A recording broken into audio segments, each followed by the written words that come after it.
Good morning, folks. Gorgeous plasma filament dance again here on the southwestern limb. Today we've got weather, the now and future spacecraft, and two climate bombshells in line with the trends of the field. We begin with our star at spaceweathernews.com, and we find the last 24 hours again without sunspots, again dominated by the coronal holes, patchy, transequatorial. The only major motion in the corona yesterday was a plasma filament whipping from the polar crown down towards mid-latitudes. Solar wind is quite variable, but it's all relative. Bouncing around from quiet to very quiet doesn't make for much disruption, and Earth's geomagnetic system is all in the green here this morning. Folks, the snow totals in the Rockies continue to surprise, as the opposite flow out of the tropics is driving record heat to parts of the southeast. Similarly, Japan's Snowfest had to import its snow this year, while that super cold blast in Turkey we discussed before has driven only the second snowfall in the last century over to the east in the city of Baghdad. A tale of extremes on Earth right now. Let's go to the Kármán CubeSat with an excellent piece by the ESA on how it plans to handle re-entry to the atmosphere.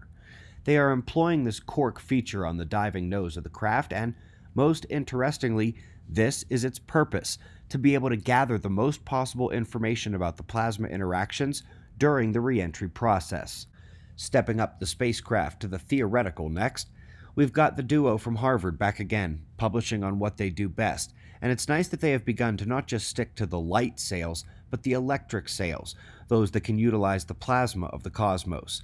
Now, their analysis is galactic, basically with the active galactic nucleus as one of the greatest localized motors for that travel.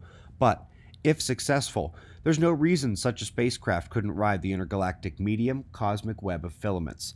Might need to live a little bit longer with millions of light years separating galaxies, but hey, one thing at a time.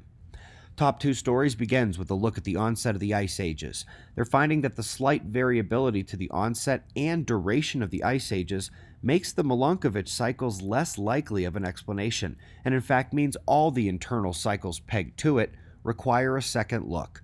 Here they are noticing that outside factors are likely the determining elements of when the ice age process hits a tipping point, advocating for a more conservative approach by the IPCC, suggesting the climate regime can shift without warning, throwing us back into an ice age. Now, a quick way to think about these tipping points is raw, pink, bacteria-laden chicken. At 150 degrees, it still looks pink, still has all that bacteria, but what happens at 165? The chicken changes forever. It's not going back to pink, and any microbes that were there are dead and not coming back. Threshold event, tipping point. Ice age is going to sneak up like a pro. And last but not least, an early look at a paper that will head to the Earth and Space Science publication, and taking what we know about cosmic ray climate forcing to another level. But here, it is more than just the anti-correlation with temperature, which is the number one thing most know due to particle interactions and increased cloud opacity, leading to lower sunlight, and which is shown here. But more importantly, the atmospheric pressure.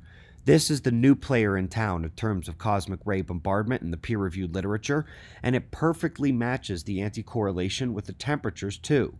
While the Svensmark cloud cooling has long been known, the high cosmic rays, low atmospheric pressure, leading to cloud formation and enhancement, is a last 10 years discovery, which helps to understand the storm forcing seen with space weather energies as well. An outstanding, epic visualization of the literature confirmation on the heels of a reminder of how this planet's version of a sense of humor will be to pull another ice age on a world worried about warming. We greatly appreciate your support. Make sure you are subscribed and the bell is clicked. The next special series kicks off soon, the one that ties it all together. We've got wind map forecasts and shots of our star to close, and of course we'll do this all again tomorrow, right here, but right now it's 4:20 a.m. in the new Valley of the Sun. Eyes open, no fear. Be safe, everyone.